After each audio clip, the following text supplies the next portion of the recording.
Bonjour, je vous retrouve aujourd'hui pour vous faire l'analyse linéaire du poème Demain dès l'aube de Victor Hugo.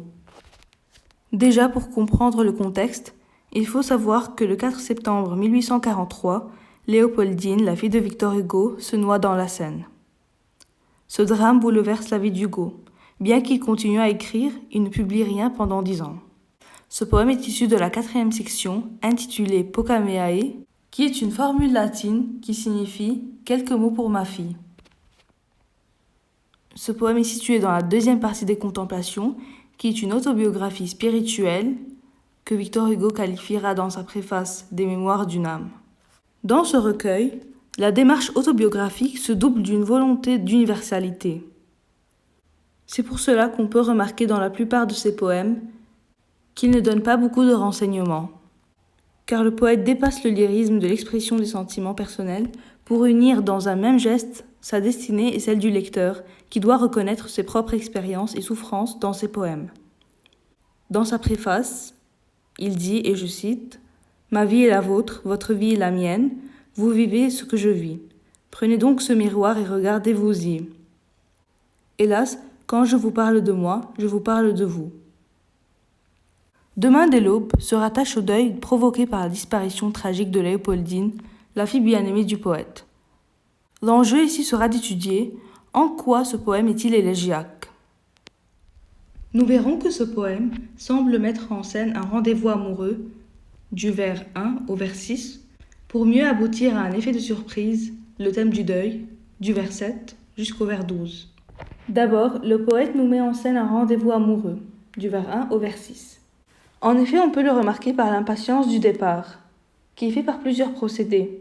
D'abord, l'accumulation des indicateurs temporels au vers 1, qui sont faits en gradation sémantique, donc ils sont de plus en plus précis, mais aussi en gradation sonore au niveau des syllabes, qui se rapportent tous au moment du départ. Donc nous avons demain, dès l'aube, à l'heure où blanchit la campagne.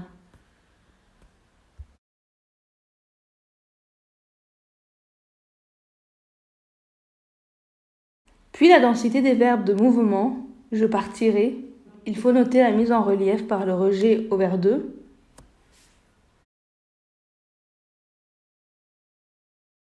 J'irai, qui est répété 2 fois, et je marcherai.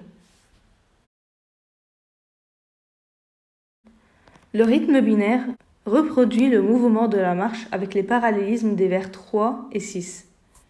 Le choix du temps est aussi intéressant à analyser, car le futur simple de l'indicatif exprime l'action certaine dans l'avenir.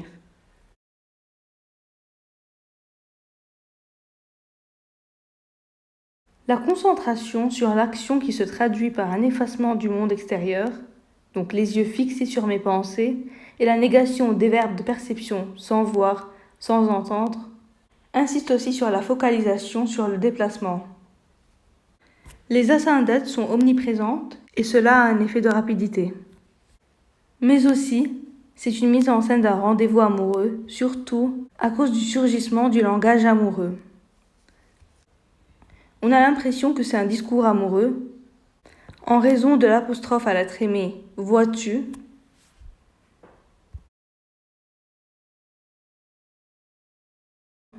mais aussi l'alliance des pronoms personnels de la première et deuxième personne au vers 2 et au vers 4,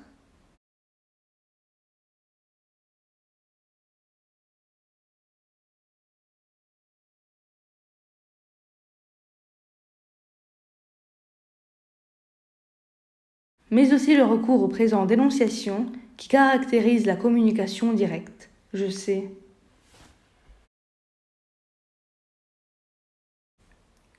Tu vois. Tu m'attends. Je ne puis.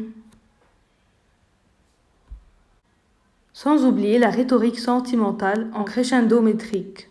Je sais que tu m'attends, 6 syllabes, puis je ne puis demeurer loin de toi plus longtemps. 12 syllabes. On peut remarquer qu'au vers 5 et 6, le poète mobilise les autres sens. Il s'aveugle pour ne penser qu'à elle. Mais aussi, il ne faut pas oublier qu'il y a une hyperbole géographique au vers 2, par la forêt, par la montagne, puisqu'il n'y a pas de montagne en Normandie. Cela nous montre que la force de l'amour triomphe de tous les obstacles.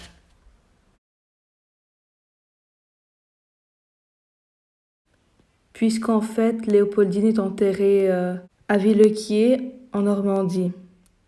Cependant, au vers 7, nous découvrons que le poète se dirige vers un rendez-vous de mort et non d'amour. On assiste donc à un coup de théâtre, à cause du basculement dans le thème du deuil, du vers 7 au vers 12. D'abord, soudain, le registre pathétique apparaît.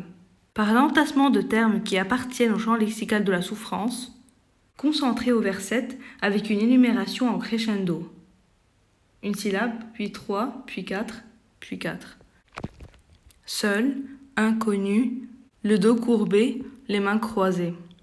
Puis la force de l'adjectif triste, mise en exergue par le rejet au vers 8, mais aussi la comparaison, le jour pour moi sera comme la nuit. L'antithèse jour et nuit connote la douleur du poète.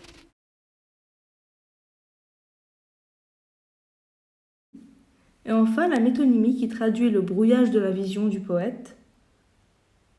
Ni les voiles au loin descendant vers Harfleur, car en fait, les voiles désignent les bateaux, donc c'est une métonymie. On peut l'interpréter de deux façons. Soit que ça lui rappelle les circonstances de la mort de sa fille, car elle est morte noyée, soit car ses yeux sont brouillés par les larmes, donc c'est combien il pleure. Et c'est en fait vers la fin du poème qu'il nous fait passer une note d'espoir, la conviction de l'immortalité de l'âme. On peut remarquer l'impermanence du monde visible. Il y a d'abord l'idée de disparition, tombe, descendant, mais aussi la mutation des couleurs avec le système d'écho entre le dernier hémistiche du premier vers, blanchi, et le dernier du 9e, or.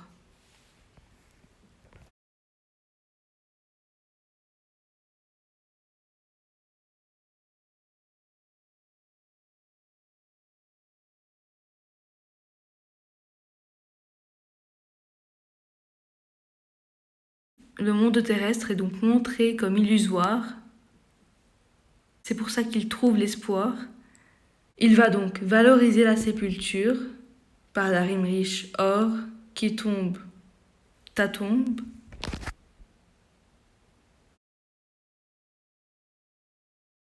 Mais aussi par l'allitération en dental, je mettrai sur ta tombe. L'harmonie imitative mime comme une révérence, un hommage. Puis la symbolique de l'offrande, le houx et la bruyère, sont des plantes dites vivaces qui ne se fanent jamais, gage d'immortalité, affirmées aussi par les expansions nominales, vers, en fleurs.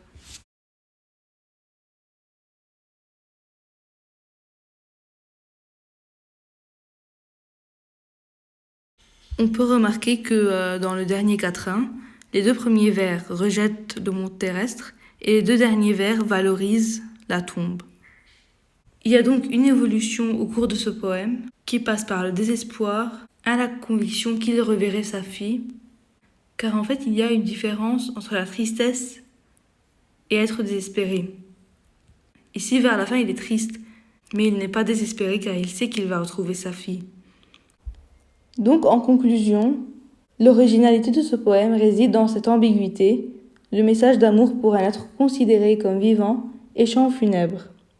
L'extrême simplicité de la langue, le choix de la promesse au futur, à contextualiser, en 1856, Hugo est exilé en Angleterre et ne peut donc effectuer ce pèlerinage. Tout cela renforce l'intérêt de ces trois quatrains.